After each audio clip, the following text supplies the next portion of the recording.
I was born into a cult. There were the two cult leaders. There was the man I refer to as the master, and then there's the woman that was really brainwashed by him.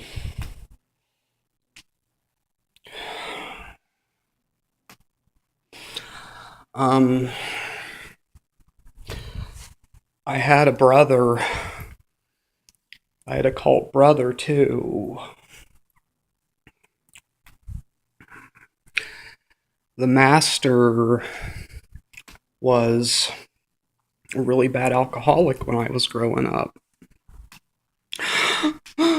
Um, I recently learned stuff within the last, few years that happened within times before I was even born, when it was just the 7 years that was my brother and my dad. And I remember for the master to have an excuse to drink, he would say he was going to take me out, park and play, whatever. But he would do that, I believe. I don't really remember much, but on the way home, he would go through these drive-throughs, and he would pick up this beverage, get this beverage, but it was in a brown bag, and I would be in the passenger seat, and he'd be driving. He would drink it all really quick, and I remember he used to throw that bag out the window. I didn't know what the hell that was about when I was a kid, but the master was discarding evidence. I'm onto that shit now. Um, he used to like to scream at me when it was just me and him in the car, and it was a really loud scream, and it scared me. It made me cry a lot, and it made me curse, it made me cuss, and when I cussed, that was when I really got in trouble. If I ever said fuck in front of the master, he would strangle me. And my mom would start crying when she heard me say fuck. My mom is still this day claims that she's never said fuck in her life. And my dad will go to that, and that kind of shows you what kind of, held back lifestyles they've lived, what primitive lifestyles they've lived. And I remember I'd get really scared when the master would yell at me, and I'd get scared and start cussing or say fuck, and then I got grounded. And my mom's just like telling me, you shouldn't have cussed like that in front of your dad. You shouldn't have done that. She was always fucking taking his side. No matter how abusive the master was, she always fucking took his side. Um, I'm really disassociated right now, having OCD compulsions in my head. Now, when I have this obsessive thought, I have to do an OCD like ritual thing. What I'll do is I'll pace around and I'll kind of count, and I have to touch something, like for example, a doorknob, right when I get the energy in me. I get the energy completely open, and I touch the doorknob, and it gets the compulsion. And I almost kind of did one right there because I'm stumbling making these videos. I'm really having like OCD like compulsions right now. I need to get some water here. All right, but I got the damn compulsion in my head, and we're going to go back into this a little bit. I I have eating problems, and the reason is because, sorry to have to say some of this about some of you, my family, but every single family member has called me fat.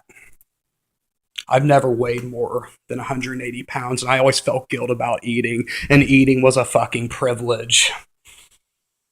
Um, I was very picky. A lot of foods scare me. Like, I only like to eat my comfort foods, and comfort foods were things that were shown to me when I was young. There's so many common day foods that people eat that it's like if a foreign object goes into my mouth, I want to start gagging and I want to puke it up. And there were times there was this one time I snuck a snack. I gathered some pennies I had found and went down the street to get this, little bag, this little snack, and my mom's threatening me, you better not go down there and buy that snack. You'll get fat.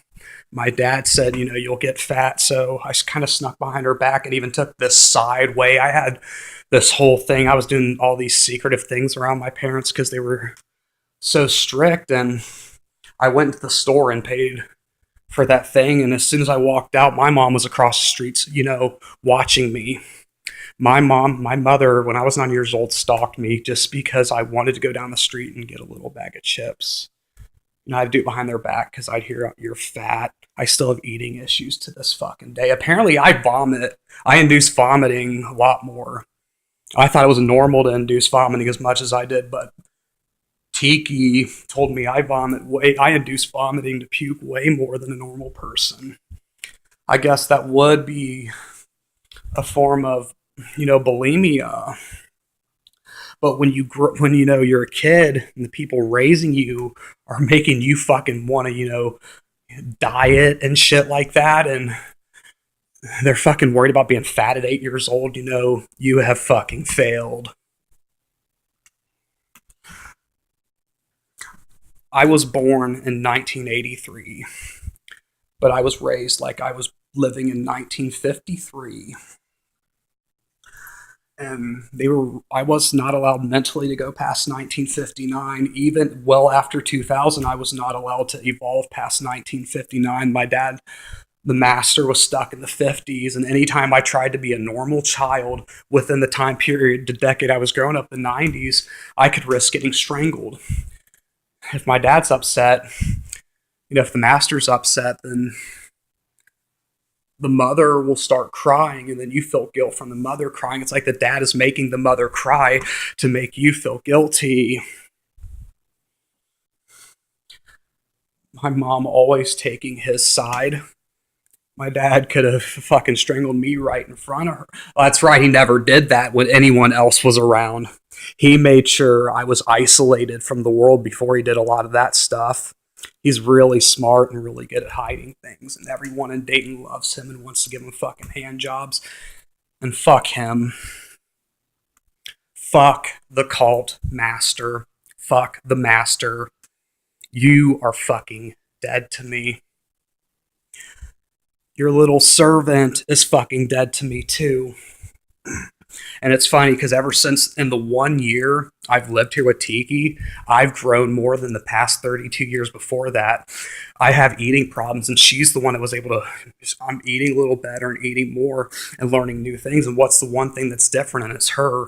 And she interfered with the cult master. She went to war with him. And I had such a brainwashing upbringing, I didn't even know anything was wrong. So someone on the outside had to intervene with this, and Tiki is the first person to intervene and open up that I was brainwashed. Need some more water here.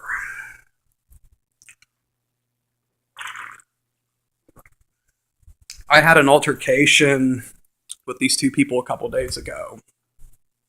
Just typical argument.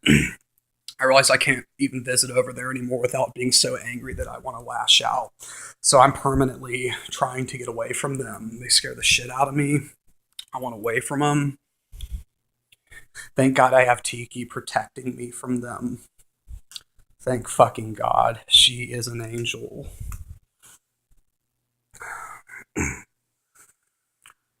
Kind of collecting my thoughts right now. I saw the master do very weird things to animals. Very weird things that I was told now it's not normal, but the cult's wife said it was normal. But recently I was over at this other relative's house. This dog over there. And Tiki saw him do it. My fiance saw him do it just a few months ago. No one is gonna fucking stop this. Not even. I'm fucking sick of this family. I'm done with every family member I have. Every single one of you, leave me the fuck alone.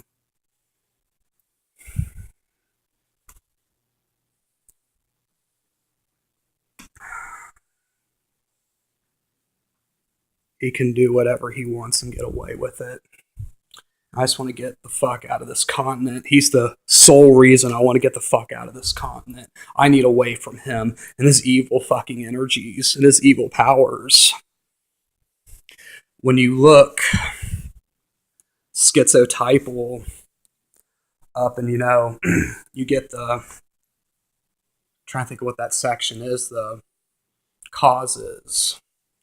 So look at this one website. There's 2 ways to determine if someone will be schizotypal. And the first thing is if they're raised by a schizotypal or schizophrenic relative, or if they experience neglect and abuse and malnutrition during their childhood. And I think it was both of them. I have eating problems. The master is a schizotypal individual. That's who made me schizotypal in the first place. And I'm schizotypal too, but I don't want to be like him. If I turned out to be him, I may have turned out worse than he was. But I feel I'm at a point at about 2 days away from my 33rd birthday. I think I finally surpassed him, because ever since I walked away from them a couple of days ago, I feel so free. I feel so calm. I feel so relaxed. There was a lot of tension between me and, Terry because of stuff that was going on. But she helped me get away from him, and I'm a lot more calm now. I am a lot more calm now. Let you know, I'm on to bigger, brighter things now. And the master was the one thing that kept me scared for years. I'm getting away from him and his wife. I had a very brainwashing upbringing. I need to get another drink of water here.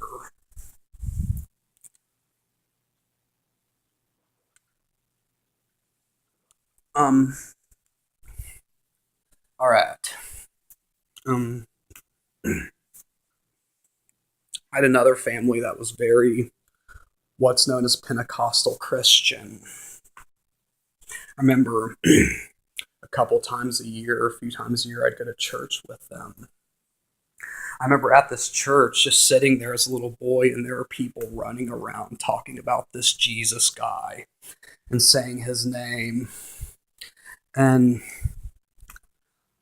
it's almost like it was so fucking crazy. I was just waiting for them to bring out the fucking snakes and start handling snakes, talking in their fucking tongues. What the fuck are you saying? Talking in that fucking tongue like that? What the fuck are you saying? Scares the shit out of you. Then I remember on my 12th birthday, my a certain relative for my birthday present told me if I didn't change my ways, I was going to hell.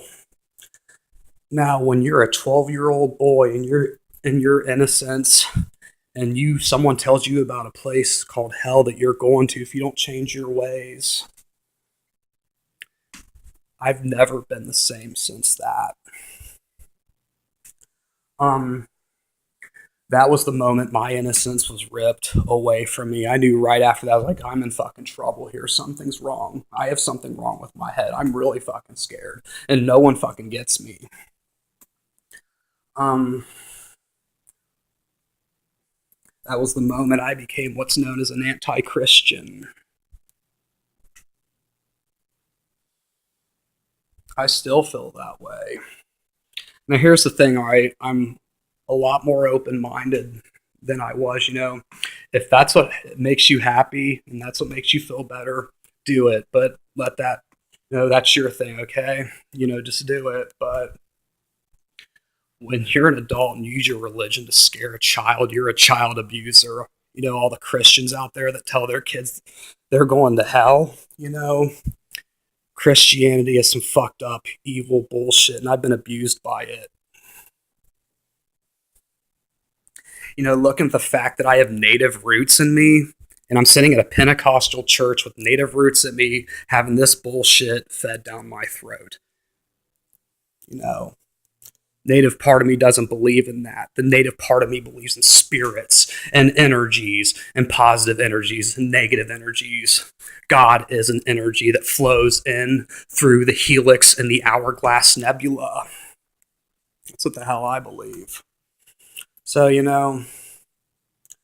do what you do, but I'll never accept your savior or your fucking God.